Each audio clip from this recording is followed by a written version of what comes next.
नमस्कार। कार्यक्रम स्थानीय जनसरोकारमा तपाईलाई स्वागत छ। म नवीन धमला। विशेष गरी कार्यक्रम स्थानीय जनसरोकार मार्फत देशभरिका स्थानीय तहले गरेको विकास, सम्भावना, समृद्धि के छन्, सङ्घ सरकार र प्रदेश सरकारले स्थानीय तहलाई कसरी साथ दिएको छ, कसरी सहयोग गरिएको छ, सिंहदरबारको अधिकार गाउँघरमा पुग्ने जो विगतमा आशा अपेक्षा गरिएको थियो, स्थानीय तहमा जो संघीयताको कार्यान्वयन भएर 7 वर्षसम्म आइसक्दाखेरि कसरी अभ्यास भइरहेको छ, संघीयताको कार्यान्वयन कसरी भइरहेको छ, स्थानीय तहका प्रमुखहरूले, स्थानीय तहहरूले, गाउँपालिका, नगरपालिका, महानगरपालिका, उपमहानगरपालिकाहरूले सेवा प्रवाह कसरी गरिरहेका छन्, यो विषयमा निरन्तर संवाद गर्दै आइरहेका छु। विशेष गरी आजको कार्यक्रममा म ताप्लेजुङमा केन्द्रित रहेर ताप्लेजुङको यो विशेष गरी मैया खोला गाउँपालिकाको दिगो विकास, सम्भावना, समृद्धिमा केन्द्रित रहेर विशेष संवाद गर्नेछु। मैया खोला गाउँपालिकामा जनप्रतिनिधिहरू निर्वाचित भइसकेपछि कति परिवर्तन भयो? विगतको 5 वर्षमा जनताले आशा अपेक्षा गरे अनुसारको के साँच्चै परिवर्तन पाएका थिए?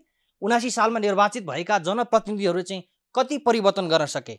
यी लगायतका यावत विषयमा केन्द्रित रहेर विशेष संवाद गर्नेछु। यसका लागि आज मसँग हुनुहुन्छ मैया खोला गाउँपालिका अध्यक्ष विजय प्रकाश वनेम। तपाईलाई कार्यक्रममा स्वागत छ। धन्यवाद। नमस्कार। जस्तो यो मैया खोला गाउँपालिकाको दिगो विकास र समृद्धिका लागि तपाईले चुनाव जितिसकेपछि के काम गर्नुभयो? विशेष गरी यहाँ गुराँसको राजधानी भनेर चिनिने एउटा गाउँपालिका, प्राकृतिक स्रोत साधनले अलिकति भरिपूर्ण रहेको गाउँपालिका पनि हो यो ताप्लेजुङको। यसको समृद्धिका लागि तपाईले कस्ता कार्यक्रम सञ्चालन गर्नुभएको छ? मैया खोला गाउँपालिका प्राकृतिक स्रोत साधनको हिसाबले सम्माना बोकेको गाउँपालिका हो। एउटा भौगोलिक हिसाबले भन्नुपर्दा भूगोलको क्षेत्रफलको हिसाबले अलि सानो छ, तर अब फेरि पनि जनसङ्ख्याको हिसाबले सम्माना बोकेको ठाउँ, प्राकृतिक स्रोत साधनहरूले सम्माना बोकेको ठाउँ हो। र हामीले यहाँबाट निर्वाचित भएर आउनुभन्दा अगाडि हामीले निर्वाचनको बेलामा त्यहाँको आम जनतासँग मैले प्रतिबद्धता जुन राखेको थिएँ, खास गरी हामीले पूर्वाधारको क्षेत्रमा, त्यस पछाडि सामाजिक विकासको क्षेत्रमा, आर्थिक विकासको क्षेत्रमा र नीतिगत विषयहरूमा हामीले जुन खालको प्रतिबद्धता जारी गरेका थियौँ, त्यो घोषणापत्र हामीले जारी गरेका थियौँ। त्यो घोषणापत्र त्यहाँको जनताले अनुमोदन गरेर हामीलाई विजयी गरेर पठाउनु भएको छ। त्यस पछाडि हामीले त्यो घोषणापत्रमै बेसमा रहेर मैया खोला गाउँपालिकाको बाँकी समृद्धिको चाहिँ बाटो हामीले तय गरेका छौँ। र मैया खोला गाउँपालिका एक हिसाबले भन्दा नीतिगत हिसाबले, त्यस पछाडि विकास संरचनाको हिसाबले प्रारम्भिक चरणमा यो भर्खरै मात्रै यो आफ्नो खुट्टामा उभिएर पाइला सार्न मात्रै खोजिरहेको, घिस्रिँदै मात्रै गरिरहेको अवस्था हो। पहिलो कुरा त हामीले आउने बित्तिकै स्थानीयहरू नेपालको संविधानले निर्दिष्ट गरेको स्थानीय सरकारको एकल अधिकारभित्र रहेका चाहिँ आफ्नो अधिकार क्षेत्र र दायित्वभित्र रहेका जुन जिम्मेवारीहरू छन्, तिनीहरूलाई कार्यान्वयन गर्नको निम्ति हामीले स्थानीय ऐन, स्थानीय कानुनहरू निर्माण गर्ने कुरा, स्थानीय चाहिँ निर्देशिका, मापदण्ड, कार्यविधिहरू बनाउने कुरा चाहिँ हामीले एक हिसाबले भन्नुपर्दाखेरि सुरुवातबाटै गऱ्यौँ, जिरोबाट जस्तो गर्दै गऱ्यौँ। त्यो पहिलो हाम्रो थियो। त्यस पछाडि मैया खोला गाउँपालिकालाई व्यवस्थित र योजनाबद्ध तरिकाले नेतृत्व गर्नुपर्छ र अगाडि बढाउनुपर्छ भन्ने हाम्रो चाहिँ निष्कर्ष अनुसार मैया खोला गाउँपालिकाको 25 वर्षीय दीर्घकालीन सोचसहितको हामीले पहिलो पञ्चवर्षीय आवधिक योजना हामीले तयार पारेका छौँ। र त्यो अन्तर्गत रहेर हामीले मैया खोला गाउँपालिकालाई करिब पालिका स्तरका चाहिँ गौरवका आयोजनाहरू यही हुन् भनेर चाहिँ हामीले करिब 12वटा हाम्रा गौरवका आयोजनाहरू हामीले निर्दिष्ट गरेका छौँ। त्यसमा पूर्वाधारदेखि लिएर शिक्षा र स्वास्थ्य लगायतका सबै कुराहरू चाहिँ पर्छन्। पर्यटन सबै हामीले समेटेर हामीले आवधिक योजना हामीले तयार पारेका छौँ। त्यसपछि अन्य विषयगत तपाईको कार्यकालमा के काम गर्ने भने रणनीतिक योजना बनाउनु। रणनीतिक हिसाबले पहिलो कुरा त हामीले भने मुख्यत अहिले हामीसँग पूर्वाधारको हिसाबले भन्नुपर्दाखेरि हामीसँग अहिले प्रशासनिक हाम्रो भवन हाम्रो थिएन हैन। जग्गा एउटा जग्गाको विवादले गर्दाखेरि जग्गा नै टुङ्गो लागेको थिएन। त्यसैले हामीले पहिलो आउने बित्तिकै गरेको पनि के हो भन्दाखेरि प्रशासनिक भवन जो पछिसम्मलाई पनि हुने गरी भनेर हामीले जग्गा हामीले छुट्याएका छौँ। जग्गा गाउँपालिकाको नाममा ल्यायौँ। त्यहाँको स्थानीय जग्गादाताहरूले हामीलाई दानको रूपमा चाहिँ निःशुल्क रूपमा उपलब्ध गराउनु हो र त्यसलाई चाहिँ अब व्यवस्थित योजना बनाएर अहिले हामीले ठेक्का प्रक्रिया अगाडि बढाएर हामीले अहिले हाम्रो प्रशासनिक भवन आफ्नै व्यवस्थित भवन हामीले बनाउन सुरुवात गरेका छौँ। अहिले काम सुरु भएको छ। त्यस पछाडि अर्को हामीले 15 बेडको हामीले अस्पताल निर्माण गरिरहेका छौँ होइन, निर्माणाधीन अवस्थामा छ। त्यो हाम्रै कार्यकालमा सकिन्छ त्यो। त्यस पछाडि हामीले विद्यालयहरूलाई, हाम्रा 28वटा विद्यालयहरू छन्। 28वटा विद्यालयहरूलाई हामीले के गरिराखेका छौँ भने पहिलो त हामीले माविहरूलाई अलिकति व्यवस्थित गरिरहेका छौँ पूर्वाधारको हिसाबले र जुन शैक्षिक गुणस्तरको हिसाबले चाहिँ हामीले व्यवस्थित गर्न खोजिरहेका छौँ। र त्यसमा हाम्रो के छ भन्नुहुन्छ भने माविहरूलाई अहिले पूर्वाधार सम्पन्न बनाउन खोजिरहेका छौँ। र अब करिब हामी यो आर्थिक वर्षमा र आगामी आर्थिक वर्षसम्म आइपुग्दाखेरि ती सबै हाम्रा 5वटा माविहरू छन्। ती 5वटा माविहरूलाई हामी पूर्वाधार सम्पन्न बनाउँछौँ। शिक्षामा हामी विषयवस्तुमा एकदम पछि समीक्षा गर्छौँ। हजुर, शिक्षामा तपाईहरुले राम्रो खालको नतिजा दिने गरी काम गर्ने हामीले सुरुवात गरेका छौँ। त्यस पछाडि अर्को हामीले भनेको मैले अघि नै स्वास्थ्यमा हामीले अहिले हाम्रो प्रत्येक महिना पालिका स्तरीय अस्पतालको निर्माणाधीन अवस्थामा छ अगाडि बढाउँछौँ। प्रत्येक वडामा हामीले स्वास्थ्य चौकी स्थापना गरेर हामीले अगाडि बढाउँ। बर्थिङ सेन्टर हाम्रो चलिरहेको छ, त्यसलाई व्यवस्थित गरिरहेका छौँ। र हामीले अहिले चाहिँ छुट्टै हामीले MBBS डक्टर चाहिँ राखेका छौँ प्राथमिक स्वास्थ्य केन्द्रमा। नेपाल सरकारले निर्धारण गरेको आफ्नो तलब स्केलभन्दा बाहेक अतिरिक्त सेवा सुविधा दिएर हामीले MBBS डक्टर गाउँमै राखेका छौँ।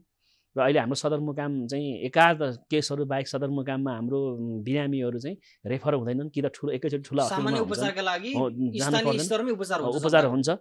त्यस पछाडि अर्को कुरा के छ भने हामीले प्रत्येक महिना सबैभन्दा पहिला यो सबैको लागि सिकाइ पनि हुन्छ होला जस्तो लाग्छ अनुभवको हिसाबले भन्नुपर्दाखेरि हाम्रो स्वास्थ्य कर्मीहरू, हाम्रो अएब, HA अनि त्यस पछाडि ANMहरू चाहिँ प्रत्येक महिना हाम्रो वृद्धहरू जो 68 वर्ष उमेर पुरा भएका नेपाल सरकारले चाहिँ निर्धारण गरेका चाहिँ वृद्धहरू, त्यस पछाडि कर ख अपाङ्गता भएका अशक्तता भएकाहरूलाई चाहिँ उनीहरूको नियमित स्वास्थ्य परीक्षण, निःशुल्क रूपमा स्वास्थ्य परीक्षण औषधिको किट बक्स सहित चाहिँ प्रत्येक महिना घरमा गएर स्वास्थ्य कर्मीहरू प्रत्येक घरमा जान्छन्। त्यो प्रत्येक महिना जान्छन्। त्यो काम हाम्रो अभियानकै रूपमा दीर्घ रोगीहरूलाई होइन र निःशुल्क स्वास्थ्य चाहिँ चेक जाँच र परामर्श दिने काम गर्छ। हामीले स्वास्थ्यमा गरेको कुरा यो भयो होइन। अब जस्तो समृद्धिको आधार भनेको पहाडी भूभागमा रहेको यो गाउँपालिका एउटा प्राकृतिक स्रोत साधनले भरिपूर्ण हो होइन। यसको सदुपयोग गर्न गाउँपालिकासँग पर्याप्त बजेट नहुन सक्छ होइन। बजार व्यवस्थापनको त्यत्तिकै चुनौती छ। अब स्लोगन त यी स्लोगनहरू छन् जस्तो एउटा सम्भावनाको आधार, जस्तो तपाईँहरूको यो प्राकृतिक स्रोत साधनको संरक्षण भनौँ न, जस्तो चाहिँ यो मिल्के र जलजले क्षेत्र होइन, गुराँसहरूको राजधानी भनेर चिनिने क्षेत्र हुन्। अहिले यी गुराँसहरूका बोटहरू दिन प्रतिदिन काटिरहेका छन् जनताले। हेर्नुहोस्, तपाईँहरूले यो संरक्षण गर्न सक्नु भएको छैन।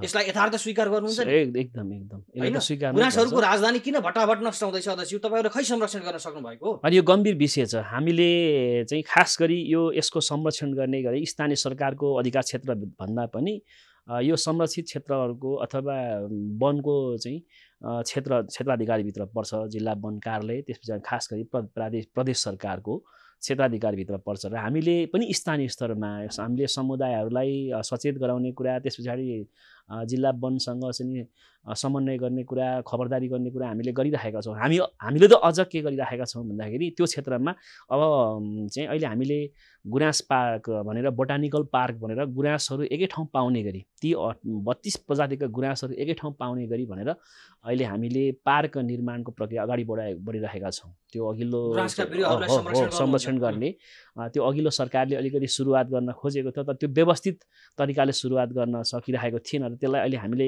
एउटा प्लानिङमा राखेर चाहिँ पालिकाले आफ्नो गौरवको आयोजनाको रूपमा यसलाई व्यवस्थित गर्नुपर्छ भनेर अहिले म आइसकेपछि अगाडि बढिरहेको छु होइन। त्यस पछाडि अहिले हाम्रो यो तिनजुरे मिल्के जलजले क्षेत्र, जहाँ चाहिँ यो तिनजुरे भनेको चाहिँ यो तेह्रथुम र सङ्घसभाकोमा पर्छ र मिल्के र जलजले क्षेत्र चाहिँ हाम्रो र ताप्लो चाहिँ सङ्घसभाको बोर्डरमा पर्छ। र यसलाई हामीले यो मिल्केदेखि अब गुफा पोखरी हुँदै चाहिँ माथि चाहिँ गोरुजुरे, त्यस पछाडि माथि सभा पोखरी, त्यस पछाडि हाम्रो सांस्कृतिक एउटा मुन्धुमसँग पनि जोडिएको हाम्रो वसाङलुङ, त्यस पछाडि हाम्रो अन्य चाहिँ त्यहाँनिर चाहिँ सिन्धोलुङ झरना र माथि सोधुपोखरीसम्मको चाहिँ एउटा चाहिँ ट्रेल हामीले अगाडि बढाउनको निम्ति हामीले सुरुवात गरेका छौँ र त्यसलाई हामीले डिपिआर तयार पारेर मास्टर प्लान तयार पारेर हामीले अहिले पर्यटन तथा संस्कृति मन्त्रालयसँग हामीले चाहिँ बजेट लगाइदिनु पर्यो भनेर हामीले अनुरोध गरिरहेका छौँ होइन। त्यसको एउटा व्यवस्थित त्यो भोलि हाम्रो एउटा दिगो त्यो क्षेत्रको पर्यटनको हाम्रो आम्दानीको स्रोत पनि होस्, आन्तरिक आय पनि होस् भन्ने छ र त्यसरी यसलाई अलिकति सदुपयोग गर्न खोजिरहेको स्थिति छ हामीले पर्यटन क्षेत्रमा। र गाउँपालिकाले अहिले हामीले शिक्षा, स्वास्थ्य, कृषि, पर्यटन र पूर्वाधारलाई अलिकति पर्यटनलाई जोडिरहेको छु। पर्यटकीय क्षेत्रको सम्भावना अथाह छ हेर्नुहोस्, तर पर्यटक बिनाको पर्यटकीय क्षेत्र सम्भावना भयो कि होइन। पर्यटकहरूको आकर्षक गन्तव्य बन्न सकेनन्। थुप्रै पालिकाहरूले पर्यटकीय क्षेत्र भनेर करोडौँ बजेट खर्च गरिरहेका छन्, तर वास्तवमै गुनासहरूको राजधानी त अहिले नष्ट हुँदै गइरहेको छ। तपाईँहरूले खै ठोस कानुन बनाउन सक्नुभयो? यो गुनासहरूको राजधानीलाई संरक्षण गर्नको लागि पालिकाले कस्तो रणनीति बनायो? तपाईँहरूले पार्क त निर्माण गर्ने अभियान बनाउनु भएको छ। हाम्रो त्यो संरक्षण गरेर कहाँ पर्यटकहरूलाई आकर्षण गराउनु? तपाईँलाई मैले के प्रश्न पारौँ भने यसको संरक्षण गर्ने अथवा सामुदायिक वनहरू मार्फत अथवा सरकारी वनको फडानीलाई चाहिँ यसको रोक्ने, नियन्त्रण गर्ने र संरक्षण गर्ने चाहिँ जिम्मेवारी भनेको चाहिँ प्रदेश सरकारको होइन। प्रदेश सरकारको, किन हामीले त्यो छुट्टै ऐन बनाउन पाइँदैन, त्यो हाम्रो एकल अधिकारभित्र छैन। यदि स्थानीय सरकारको आफ्नो एकल अधिकारभित्र थियो भने हामी तुरुन्तै हामीले गरियो। तर हाम्रो सहजीकरण र हाम्रो चाहिँ त्यसमा सरोकार चाहिँ रहन्छ र त्यसतर्फ हाम्रो खबरदारी चाहिँ हाम्रो रहन्छ होइन। त्यो हिसाबले तपाईँ हामीले बुझ्नु जरुरी छ। र अर्को अब स्थानीय नागरिकलाई सचेत गराउने, त्यो त हामीले गरिराखेकै छौँ।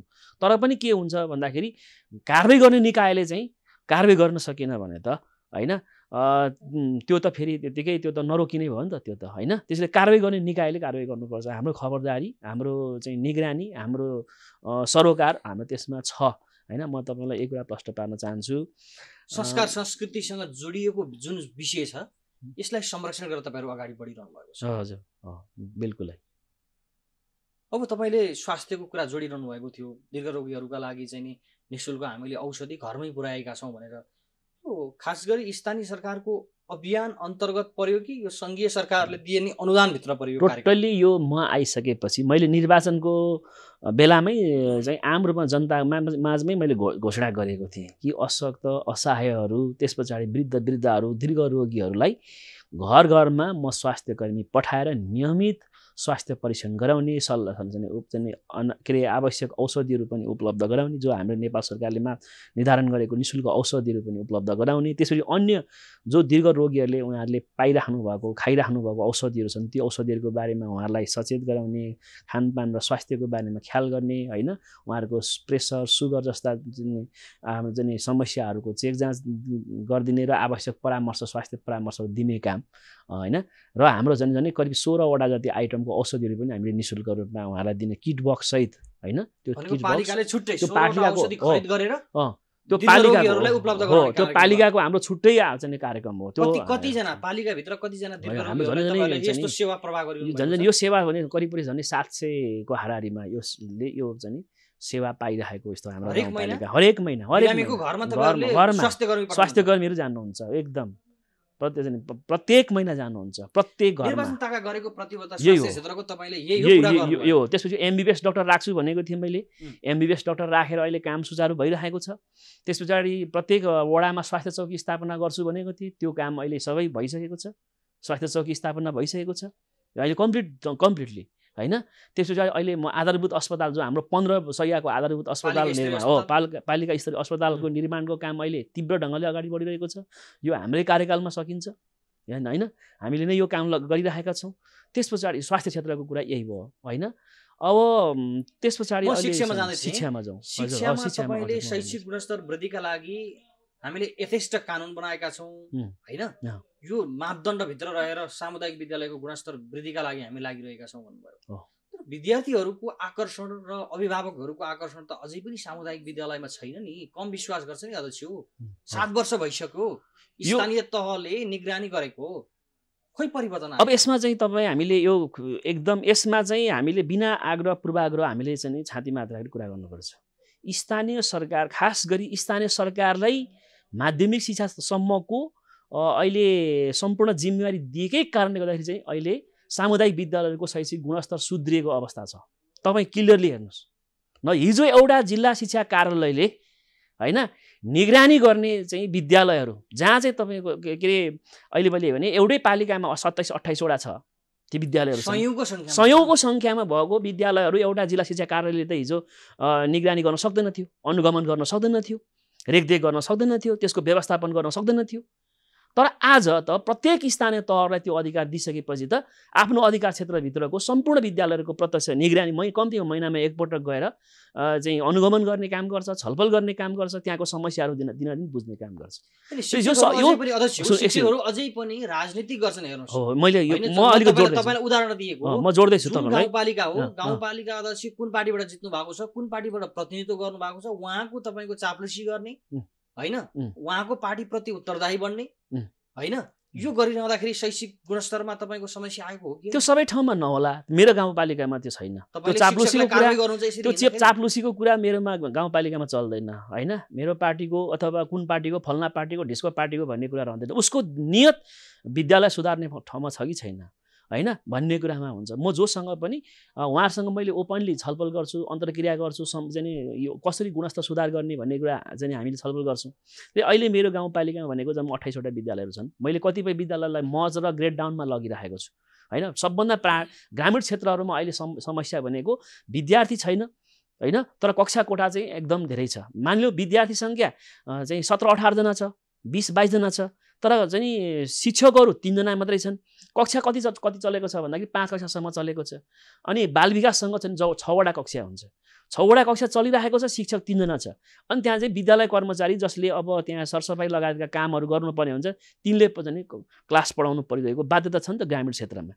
त्यसैले अब बिस्तारै अब भन्छ नि सडक यातायातको चाहिँ अवस्थाले पुर्याउँदै र यो अब बसाइसराईदेखि लिएर चाहिँ अब अहिले चाहिँ बाल जन्मदर पनि अब घट्दै अवस्थामा भइरहेको छ। सबै चिजले हेर्ने बसाइसराई रोक्ने भन्दा पनि एउटा स्थानीय स्तरमै सबै किसिमको सेवा उपलब्धता गरायो भने नागरिकहरू गाउँमै बस्न मैले अहिले भनेको कुरा टुङ्ग्याउँदिनुहोस्।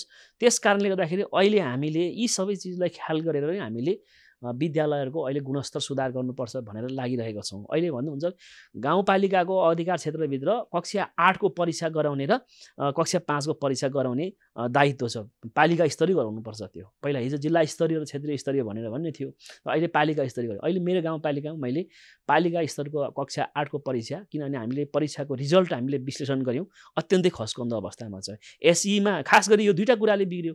एउटा ग्रेड चाहिँ सिस्टमले गर्दाखेरि हाम्रो नेपालको शिक्षा प्रणाली डामाडोल भएको छ। के अरे अर्को चाहिँ के देखाइएको छ त भन्दाखेरि कोरोनालाई चाहिँ देखाइएको छ, कोरोनाको पिरियडलाई देखाइएको छ।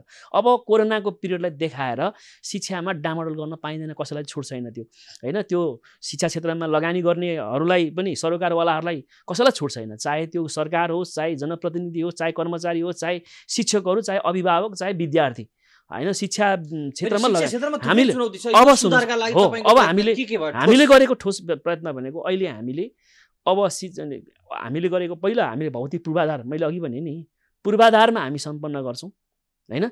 त्यस पछाडि हामीले विद्यालयहरूमा गुणस्तर सुधार गर्नको लागि शिक्षकहरूलाई तालिम दिने, त्यस पछाडि हामीले अतिरिक्त चाहिँ हामीले कक्षा सञ्चालन गर्नको निम्ति ट्युसन र कोचिङ क्लासहरू चलाइरहेका छौँ। त्यस पछाडि हामीले विद्यालयहरूमा आइसिटी ल्याब व्यवस्थित गरिरहेका छौँ। त्यस पछाडि चाहिँ हामीले लाइब्रेरी चाहिँ व्यवस्थित गरिरहेका छौँ।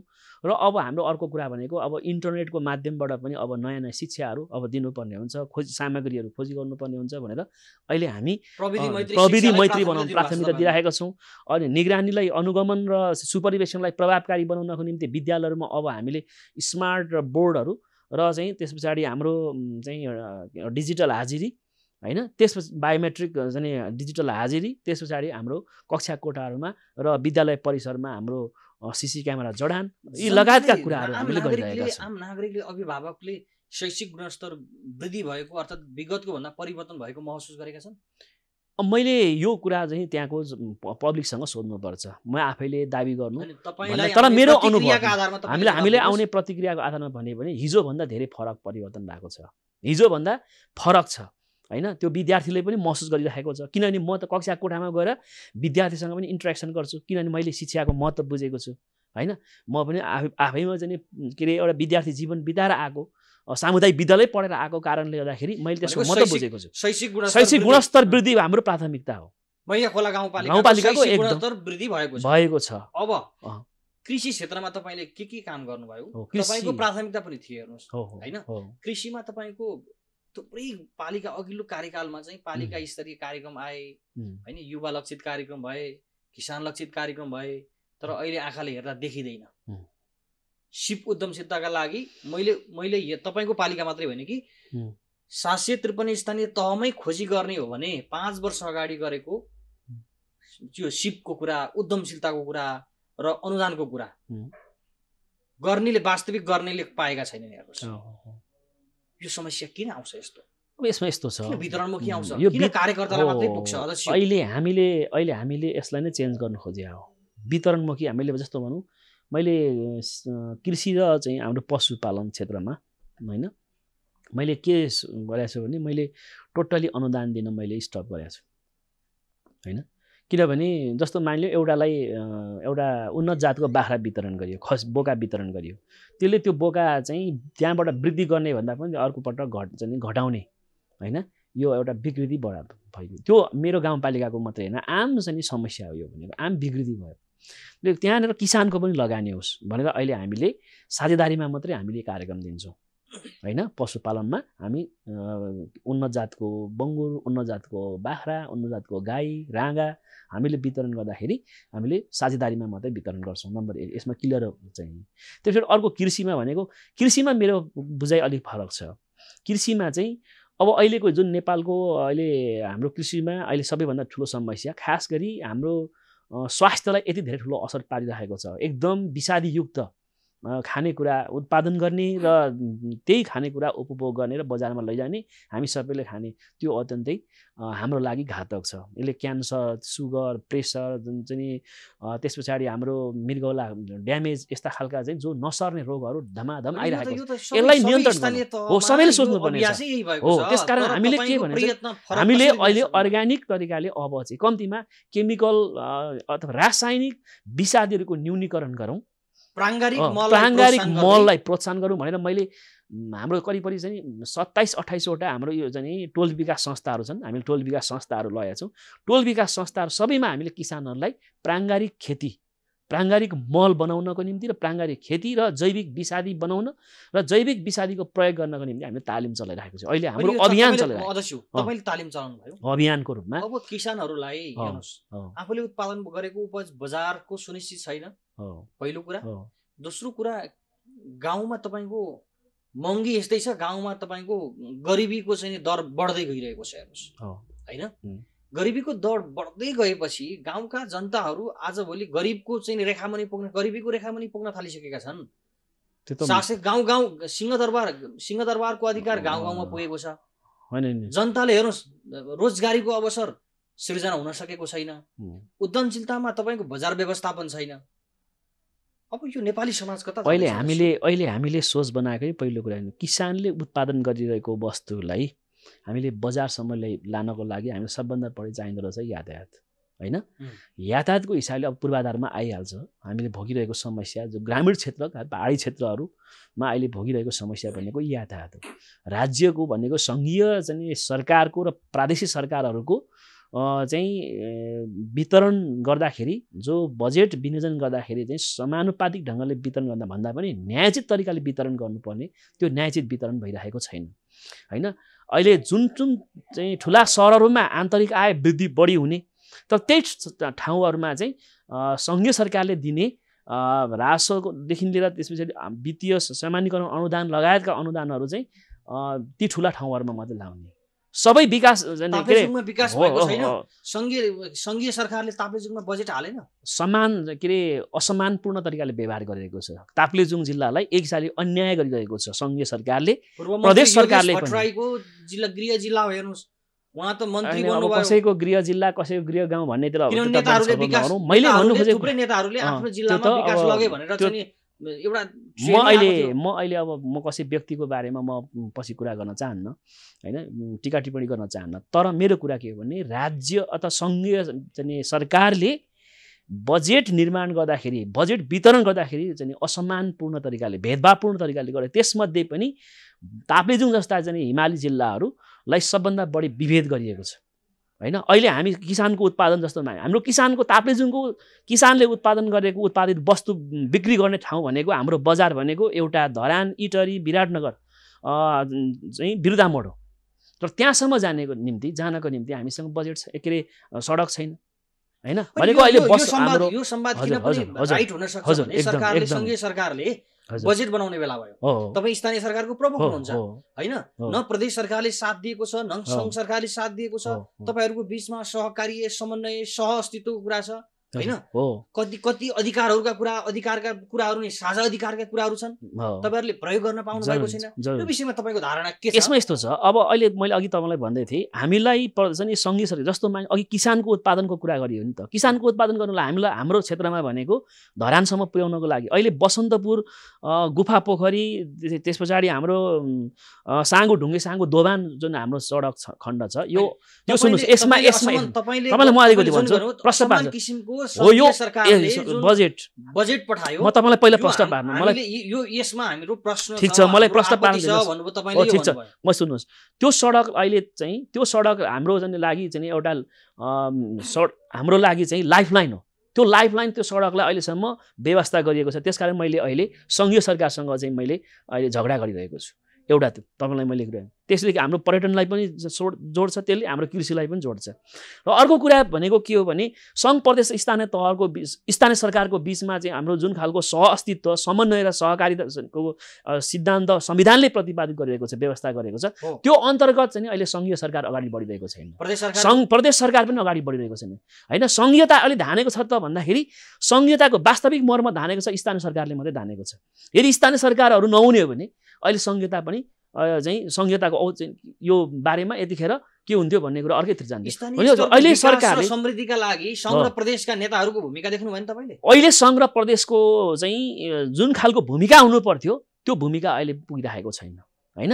किन सङ्घीय सरकारले अहिले विभिन्न बाहनामा अहिले प्रदेश सरकारमाथि अहिले चाहिँ नियन्त्रण गर्ने, निगरानी गर्ने र चाहिँ उनीहरूलाई चाहिँ असफल बनाउँदै जाने चाहिँ र अन्तिम अधिकार चाहिँ यिनले गर्नु सकेन भनेर अधिकार कटौती गर्दै लैजाने अहिले प्रवृत्ति देखा पर्दैछ। तपाईँलाई एउटा उदाहरण दिउँ, अहिले वित्तीय सामान्यीकरण अनुदान जो अहिले हामीलाई आउने स्थानीय सरकारलाई र प्रदेश सरकारलाई पनि दिने सङ्घीय सरकारले दिने वित्तीय सामान्यीकरण अनुदान जो हस्तान्तरण गर्ने प्राकृतिक चाहिँ हाम्रो यो स्रोत तथा वित्तीय आयोगको चाहिँ त्यो सिफारिसमा हामीलाई जुन वितरण तल हस्तान्तरण हुनुपर्ने हो त्यो अहिले हामीलाई स्थानीय सरकारहरूलाई दिनुपर्ने अहिले तेस्रो किस्ता यतिखेर आइपुग्दाखेरि 25-25 गरेर तेस्रो किस्तामा आइपुग्दाखेरि 75% हामीलाई हस्तान्तरण भइसक्नु पर्ने हो। तर अहिले हामीलाई 55% मात्रै हस्तान्तरण गरेर बाँकी 45% को बारेमा अहिले पनि अब होल्ड गरेर राखेको छ, दिन नसकिने भन्ने आशयको पत्र पठाइरहेको छ। त्यसो गर्नु मिल्छ? त्यो मिल्दैन। त्यो हाम्रो त उसले सशर्त अनुदान चाहिँ जति बढाउने, त्यसको भल्युम बढाउने र चाहिँ वित्तीय सामान्यीकरण अनुदान चाहिँ घटाउने, त्यो संविधानको मर्म विपरीत हो, संहिताको मर्म विपरीत हो। त्यसले हामीले भनेका छौँ सशर्त अनुदानको भल्युम घटाउनुहोस्। सङ्घीय सरकारलाई मर्म विपरीत सरकार कुदिरहेको छ, सङ्घीय सरकार कुदिरहेको छ, प्रदेश सरकार कुदिरहेको छ। संहिताको मर्म विपरीत, बिल्कुलै मर्म विपरीत छ। प्रशासनिक संहिता, आर्थिक संहिता, राजनीतिक संहिता कि संहिताको अर्थ भनेको त्यो चाहिँ आर्थिक संहिता अथवा वित्तीय संहिताको मर्म के हो भन्दाखेरि अहिले चाहिँ हाम्रो विशेष अनुदान चाहिँ को घटाउनु पर्ने। जनताले सिधा हिसाबमा बुझ्ने गरी बोल्दिनुहोस्, तपाईलाई दिएको सिलिङ अनुसारको बजेट तपाईले पाउनु पर्छ, संविधानको कार्यान्वयन गर्न तपाईले पाउनु पर्थ्यो, त्यो रोकिएको छ हैन। अब चौथो किस्ताको त झन् कुरै छोडौँ, तेस्रो किस्ता पनि अहिले चाहिँ दिन नसक्ने सरकारले यो अनुदानको बजेट कटौती गरेका कारण तपाईहरूको आपत्ति हो एकदम बिल्कुल आपत्ति हो। स्थानीय तहले आपत्ति जनाएको किनभने अर्को कुरा सँगै कुरा के भन्छ, अहिले यो प्राकृतिक स्रोत तथा वित्तीय ऐन अहिले जुन यो चाहिँ अहिले संशोधन हुन खोजिरहेको छ, हामीले भनिरहेका छौँ कि जसको आन्तरिक आय बढी छ उसलाई बढी चाहिँ वित्तीय चाहिँ सामान्यीकरण अनुदान हस्तान्तरण गर्ने जुन यो नियम छ नि यो अप्राकृतिक छ हैन, यो विभेदकारी छ हैन। जसलाई सबैभन्दा बढी चाहिँ आन्तरिक आय भएकोलाई नै सबभन्दा धेरै चाहिँ के अरे वित्तीय सामान्यीकरण अनुदान हस्तान्तरण गर्नु भनेको त्यो न्यायोचित हुन्छ? त्यो न्यायोचित भएन नि त त्यो त हैन।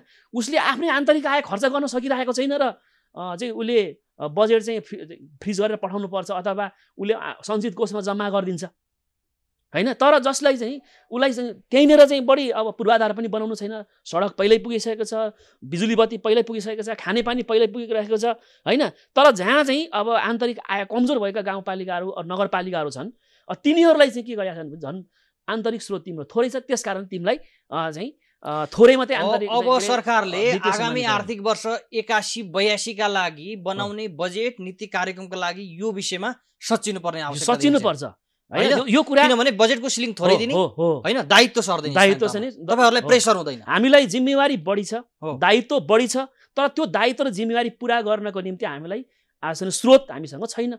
स्रोत चाहिँ कटौती गर्दिम, सरकारको बढाउनुको सरकारको यस विषयमा ध्यान आकर्षण हुनुपर्छ। संघीय सरकारको प्रदेश सरकारको यो विषयमा र यो त्यसको नेतृत्व गर्ने हैन। भनेपछि संघीय सरकार र प्रदेश सरकारले जति पनि बजेट बनाउँछन्, बजेट बनाउँदाखेरि तपाईको स्थानीय तहका प्रतिनिधिहरूसँग त संवादै हुँदैन। हेर्नुहोस् हैन, हुँदैन। नेताहरूले चाहिँ आवश्यकताका आधारमा आफ्नो कार्यकर्ता मुखी नै विकास ल्याउँछन् भन्ने खालको गुनासो छ नि, यथार्थ हो यो? संघ र प्रदेश सरकारले भनिदिनुस् त कार्यक्रम अन्त्यमा छौं हैन, यो त यथार्थ नै हो नि। किनभने तल किन होलमा सरकार बजेट बनाउने बेला राजनीतिक दलका नेताहरू चाहिँ संघ र प्रदेशमा सल्भलाइरहेका छन् अहिले। हो यथार्थ हो, यथार्थ हो। यसमा के गर्नु पर्यो भने मैले पहिलो कमिसनको चलखेल हुन्छ यसमा। त्यो विषय त त्यो भन्न मिल्दैन, कमिसनको चलखेल भन्न मिल्दैन। सुन्नुस्, एउटा कुरा मौलाउँदै जानुको मुख्य कारण यही छ नि हैन। त्यो पनि एउटा पाटो छ त्यो हैन, त्यो छुट्टै टपिकमा छलफल गरौँला। तर अहिले हाम्रो चाहिँ इस्यु भनेको कुरा के हो भने बजेट निर्माण गर्दाखेरि होस् या बजेट चाहिँ त्यसको तल स्थानीय सरकार र प्रदेश सरकारलाई दिने अनुजनी हस्तान्तरण तपाईँ भन्नुहुन्छ यो त असमान र भेदभावपूर्ण छ अझै पनि हैन। त्यस बिना शर्त मेरो कुरा के हो भने यो हाम्रो संवैधानिक अधिकार हो। स्थानीय सरकारले तपाईलाई आफ्नो अधिकार, तपाईहरुलाई आफ्नो अधिकार जति संविधानले दिएको संविधानले प्रतिष्ठित गरेको अधिकार छ बिना शर्त पाउनुपर्छ। तपाईले कार्यान्वयन गर्नुपर्छ, काम गर्न पाउनुपर्छ। किनभने अहिले सुन्नुहोस्, एउटा अहिले गम्भीर समस्या, हामीले बजेट निर्माण गर्यौं, हामीलाई दिएको सिलिङ अनुसार हामीले बजेट निर्माण गर्यौं, यो आयोजनाहरू धमाधम सुरु भए, सम्झौता भएर अगाडि बढे, अब भुक्तानी दिन समस्या भयो नि त तल हैन।